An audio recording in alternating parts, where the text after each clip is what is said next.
Hey, what's going on everybody? Commander Crane here, and we are back with another deck tech. So today, we're going to be talking about Oathbreaker Dragons. So this is the first Oathbreaker deck we've ever talked about on the channel. For those who haven't heard the announcement, Oathbreaker is officially recognized as an actual Magic format. I know a couple years ago it got really popular, and right now, since it's come back, it's getting extremely popular again. So yeah, a lot of people are building Oathbreaker decks, and we're going to be talking about one today. So before we hop into it here, let me know in the comment section below, what do you like about the list? What would you change about the list? Have you built any Oathbreaker decks yourself? So we're going to hop right into it here. So for those who don't know how Oathbreaker works, it's like Commander, except it's a 60 card format. And then you have a Planeswalker as like your commander, and then you have a signature spell, which is also in the command zone with your Planeswalker, and it also follows commander attacks. So our Oathbreaker is Sarkhan Fireblood. It's a 3 loyalty for red, 1, legendary Planeswalker Sarkhan. You may discard a card. If you do, draw a card. That's a +1. Other +1 is add 2 mana of any combination of colors. Use it only, spend this mana only to cast dragon spells. And then -7, create 4 5/5 red dragon tokens with flying. Just a really great card. Helps us pump out our dragons, and then also helps us kind of get some card advantage. Well, not card advantage, but filters card draw. And then we have Sarkhan's Triumph as our signature spell. It's 2 and a red, instant. Search your library for a dragon creature card, reveal it, put it in your hand, then shuffle. This card also does follow commander attacks, so if we cast it for the first time, it's obviously 3 mana, then it's 5 mana, then it's 7 mana. But yeah, it's just a really unique card in general, and we're playing all singletons, so essentially it just lets us search for any dragon we want, which is great. So it's kind of like an instant speed demonic tutor-esque card for dragons, which is pretty cool. So, alright, so we got the creatures here, 16 creatures. Our first creature is Simian Spirit Guide. This isn't really a creature for us. We essentially exile it just to make the red mana.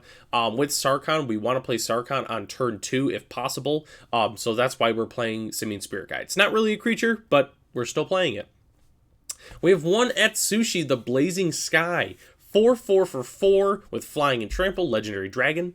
When Atsushi the Blazing Sky dies, choose 1. We can exile the top 2 cards of our library until the end of our next turn, we can play those cards, and we can create 3 treasure tokens. So, just good card in general, 4/4 for 4, helps us get the dragon engine going.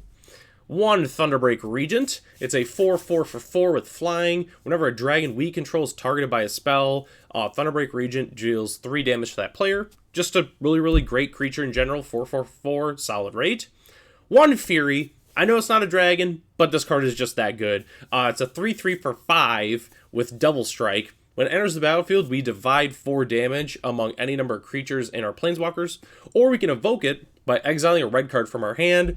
Long story short, this is essentially 0 mana, dealing 4 damage. Just a great card in general. Even though it's not a dragon, it's just that good. We have to play it. One Glorybringer. 4/4 for 5 with flying and haste. You may exert Glorybringer as it attacks. When you do, it deals 4 damage to a non-dragon creature an opponent controls, which is just a really great card. It doesn't untap during our next untap step, but that's fine. It gets in the damage, and it also takes a creature with it, which is great. One Goldspan Dragon. 4/4 for 5 with flying and haste. Whenever Goldspan Dragon attacks or becomes a target of a spell, create a treasure token. Treasures you control, tap for 2 mana instead of 1. Just a great card in general. It ramps us. If our opponent's playing like creature removal spells, specifically an instant, we're able to get another treasure token, which is great. So yeah, big fan of Goldspan Dragon. Scourge of Valkus, 4/4 for 5 with flying. When Scourge of Valkus or another dragon enters the battlefield under your control, it deals X damage to any target, where X is the number of dragons you control. And then it has Fire Breathing, which is 1 red, gets +1/+0 till end of turn. Just a really great card in general. Every time we're playing dragons, we're doming our opponents for even more damage. One Stormbreath Dragon, 4/4 for 5 with flying, haste, protection from white. 7 mana. Monstrosity 3, so we tap 7, it gets 3 1/1 counters and becomes monstrous. When Stormwrath Dragon becomes monstrous, it deals damage to each opponent equal to the number of cards in that player's hand. It's really just another really good 5-mana dragon. The monstrous is kind of relevant, especially if you're in a group game. You know, being able to like deal damage to everybody is pretty cool. Terror of the Peaks, 5/4 for 5 with flying. Spells your opponents cast that target Terror of the Peaks, cost 3 life. Well, it costs an additional 3 life to cast. Whenever another creature enters the battlefield under your control, Terror of the Peaks deals damage equal to that creature's power to any target. For those who don't know what Warstorm Surge is, it's kind of like Warstorm Surge. You know, we play a 4/4, we deal 4 to our opponent, what have you. Just a great card in general. Probably this is going to be the main way we probably take out a big group of players in one turn. It's just a great card. Thundermaw Hellkite, 5/5 for 5 with flying and haste. When it enters the battlefield, it deals 1 damage to each creature with flying your opponent's control. Tap those creatures. It's a 5/5 beat stick. Our opponent's at 20. It's a quarter of their life, and it taps all the flyers down, gets them out of the way so we can get in that damage. 1 Infernal the Starmouth, 6/6 for 6. Can't be countered. Flying and haste. We can tap a red, give it +1/+0 till end of turn. When its power becomes 20 this way, it deals 20 damage to any target. Not that we're going to be doing that very often, but it has fire breathing, essentially. Better fire breathing. 1 Lathlas Dragon Queen. I love the art on that. It's a 6/6 for 6 with flying. Whenever another non-token dragon enters the battlefield under your control, create a 5/5 red dragon with flying. Then we can tap red and 1, dragons we control get +1/+0 till end of turn. Just a great card in general. You know, it's a solid dragon that gives us other dragons when we play more dragons. It's great. We love it. 1 Scourge of the Throne, if I get the pull up here. 5/5 for 6 with flying and dethrone. When this creature attacks the player with the most life total or tied for the most life, we put a 1/1 counter on it. And then when Scourge of the Throne attacks for the first time each turn, if it's attacking the player with the most life or tied for the most life, untap all attacking creatures. After this phase, there's an additional combat phase. So kind of an incentive to attack the player that's like doing the best, you know, with the highest life total. And then we get an additional combat. So it's just a cool card in general. I really like Scourge of the Throne, and I'm excited we get to play it in this list. 1 Steel Hellkite, 5/5 for 6, artifact dragon with flying. We can tap 2 and give it +1/+0 until end of turn. Or we tap X, destroy each non-land permanent with mana value X whose controller was dealt combat damage by Steel Hellkite this turn. So, long story short, we attack, deal damage to our opponent, and then, you know, like let's say they have a bunch of tokens, we can pay 0 and activate it. We can pay 2 and blow up a bunch of mana rocks, or 1, blow up some creatures. Really, you can blow up anything. So it's like it's kind of like a ratchet bomb kind of card. It's just a great flex card to have. And it's a dragon, so why wouldn't we play it? 1 Thunder Dragon, 5 and 2 red for a 5/5 flyer. When it enters the battlefield, it deals 3 damage to each creature without flying. Just a really unique card in general. It's never been in an actual set. It's been in it was in Starter 99 or Portal, and then it's just been in Commander sets, but it's still a great card. It's great with Sarkhan's Triumph. If we need to search for a dragon to wipe the board, we have that option. So just a good card in general to have. And then we have 1 Udvara Hellkite, 6/6 for 8 with flying. Whenever a dragon you control attacks, put a 6/6 dragon with 6/6 dragon token with flying into play. Amazing card. We attack with our dragons and get more dragons. And then when we have Terror of the Peaks in play, you know, we're doming our opponent for a bunch of damage too. Udvara is just an amazing card. This is probably the main finisher in the deck, I would say. It's just an awesome card to be playing in this deck. So spells, we have 1 Crater's Claws. It's a red and X sorcery, deals X damage to target creature or player, but it gets X +2 if we control a creature with power 4 or greater. Literally almost all of our creatures, except for Spirit Guide and Fury, have power 4 or greater. So essentially, it's like better shock in a way, which is great. We have 1 Faithless Looting, a red sorcery. Draw 2 cards, then discard 2 cards, and then it's flashback for 2 and a red. It's just card draw, essentially. You know, get rid of the cards we don't need, and then, you know, draw cards, hopefully, that we do need. Then 1 Pyroblast, 1 red, instant, counter target spell if it's blue, or destroy target permanent if it's blue.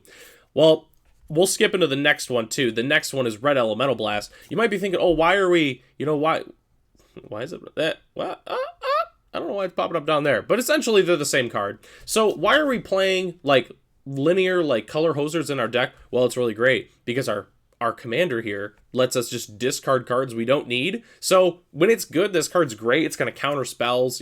Blue's a very popular color in commander. So when we need it, we use it. If we don't need it, we pitch it to our walker. Pretty simple overall.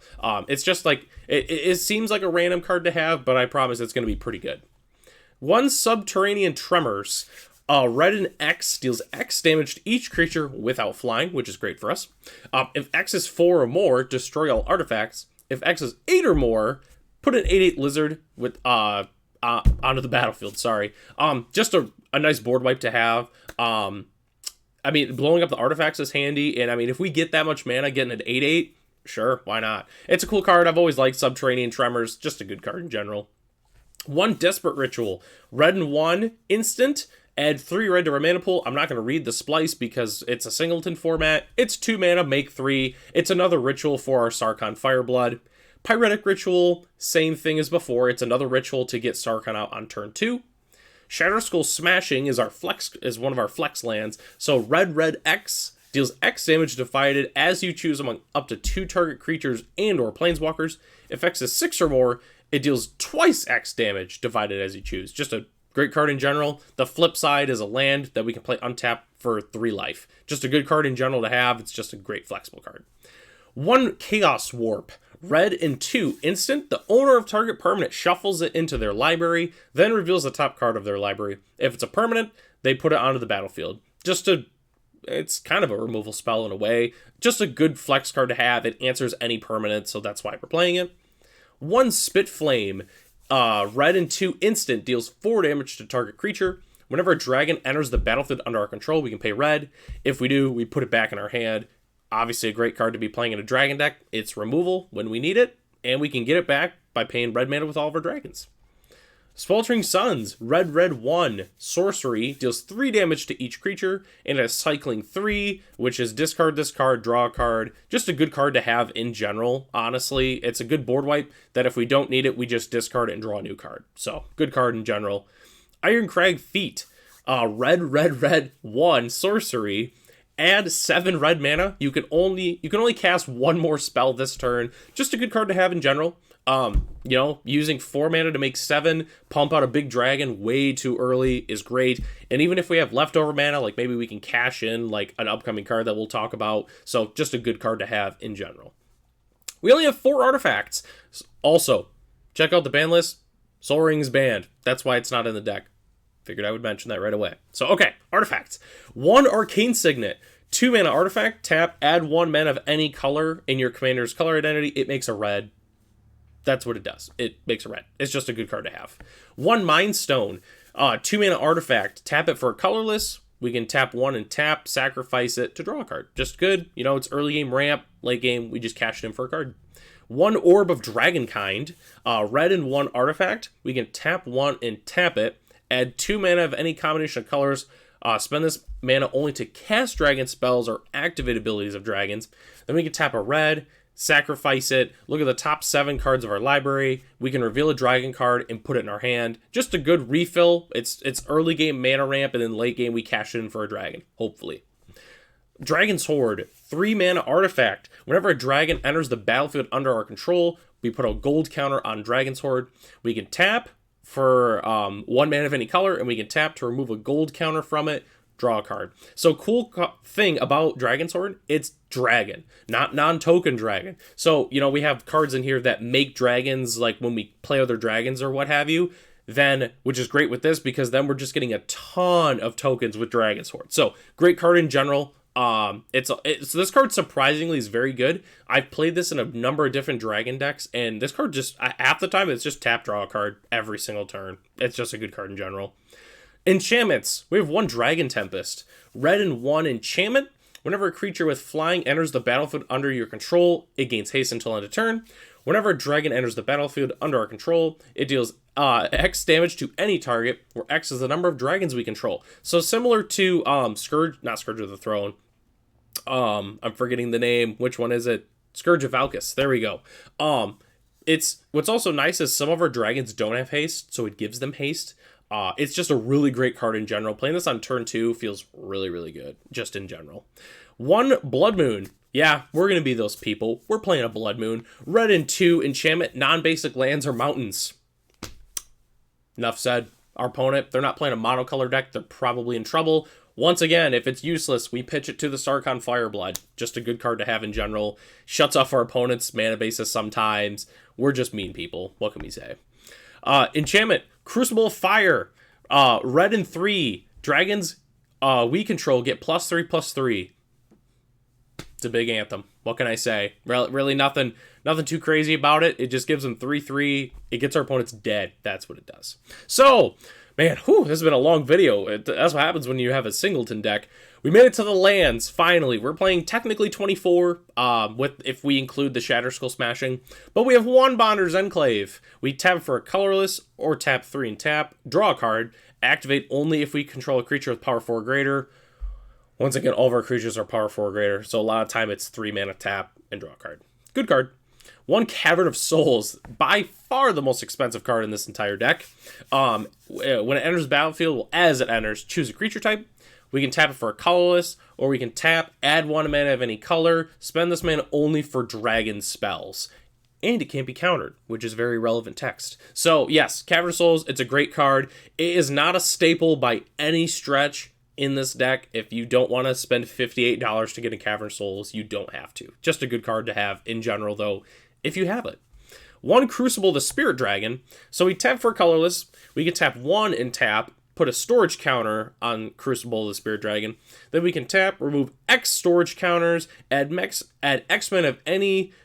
Sorry, I cannot talk. Add X-Men of any combination of colors. Spend it only to cast dragons or activate abilities of dragons.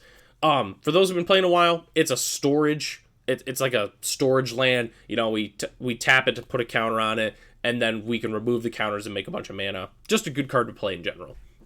1 Haven of the Spirit Dragon. We can tap it for a colorless. Tap it for 1 mana of any color to only cast a dragon spell. And then we can tap 2 and tap, sacrifice Haven of the Spirit Dragon, return a dragon or Ugin, not that we're playing any Ugins, from our graveyard to our hand. Just a great flex card to have. Late game, if our dragons are dying, we bring it back. Also worth noting, Sarkhan is pitching all the dragons in the graveyard, so we can buy them back later, technically, which is just cool. Cool effect to have. 18 Mountain, nothing exciting about that. And then 1 Sarkhan, Crucible of Defiance. It's a legendary land. We tap it for 1 red, or we can channel it. We can tap 3 and a red, discard Sarkhan, make 2 1/1s. They get haste until end of turn. It's just a mountain that's flexible. That's really all it is. It's really nothing exciting overall. So that was a long one, I feel like. So that is Oathbreaker Dragons.